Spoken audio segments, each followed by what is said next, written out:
আসসালামু আলাইকুম প্রিয় দর্শক। আজকে আমি আমাদের অ্যাগ্রোনট প্রজেক্টের ধুন্দুল চাষ নিয়ে কিছু কথা বলবো।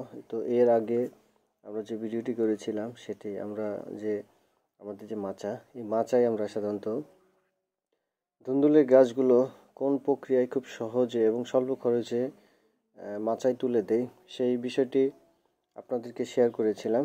তো অনেকে আমাদেরকে ফোন করেছিলেন এবং ধন্যবাদ জানিয়েছেন যে এই বিষয়টি নাকি তাদের খুবই কাজে লাগছে।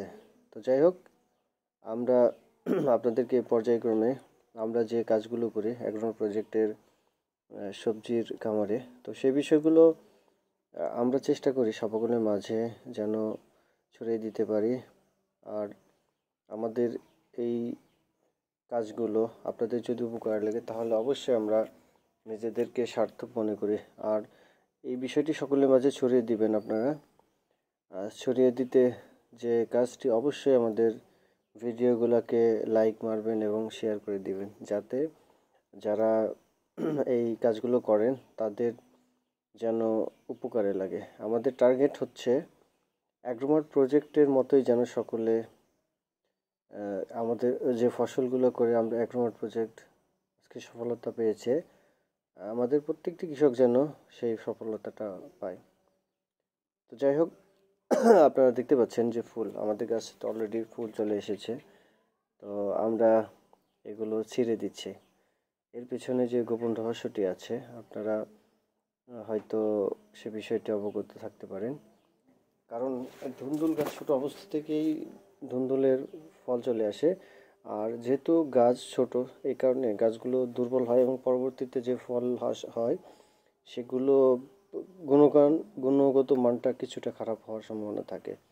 আর যেহেতু প্রথম দিকে যে ফল হয় এগুলো কোয়ালিটি ভালো হয় না এবং আমাদের যে গাছগুলো এগুলো আমরা চাই গাছগুলো আগে বৃদ্ধি পাক। তো যাই হোক, আমাদের এই মানে ধুন্দুলের যে গাছগুলো এগুলো মাচার উঠার পরে যে ধুন্দুলগুলো হয় সেগুলো রাখবো। মাচার নিচে যে ধুন্দুলগুলো আছে সব ছেড়ে দিচ্ছি। আর আমাদের ধুন্দুলের যে ফলন এটির ধারাবাহিকতা ধরে রাখার জন্য আমরা পর্যায়ক্রমে ধুন্দুল লাগাচ্ছি। আপনারা নিশ্চয় জানেন যে আমরা কিছু গাছে আমাদের ধুন্দুল ধরা শুরু করছে, কিছু গাছ আমাদের প্রায় 1 ফিটের মতো হয়েছে এবং আজকেও কিছু চারা রোপণ করছি। যাই হোক, পর্যায়ক্রমে আমরা আমাদের যে ধুন্দুলের জমি সেগুলো রোপণ করছি। আর আমাদের জমিতে যেহেতু আগাছা হয়েছে এই কারণে আমরা আগাছা দমন শুরু করেছি। তো যাই হোক, এই হচ্ছে আমাদের আন্তঃপরিচর্যা। আর যে স্প্রেগুলো আমরা সেভাবে এখন স্প্রে শুরু করিনি, হয়তো 2-1 দিনের মধ্যে আমরা স্প্রে শুরু করব এবং স্প্রে যখন করব আমরা সেই বিষয়গুলো আপনাদের কাছে বিস্তারিত উপস্থাপন করার চেষ্টা করব, যাতে আপনাদের সকলেরই এই বিষয়টা কাজে লাগে। তো সকলে ভালো থাকবেন, সকলের সুস্বাস্থ্য কামনা করে আজকের মতো এখানেই রাখছি। সকলে ভালো থাকবেন। আসসালামু আলাইকুম।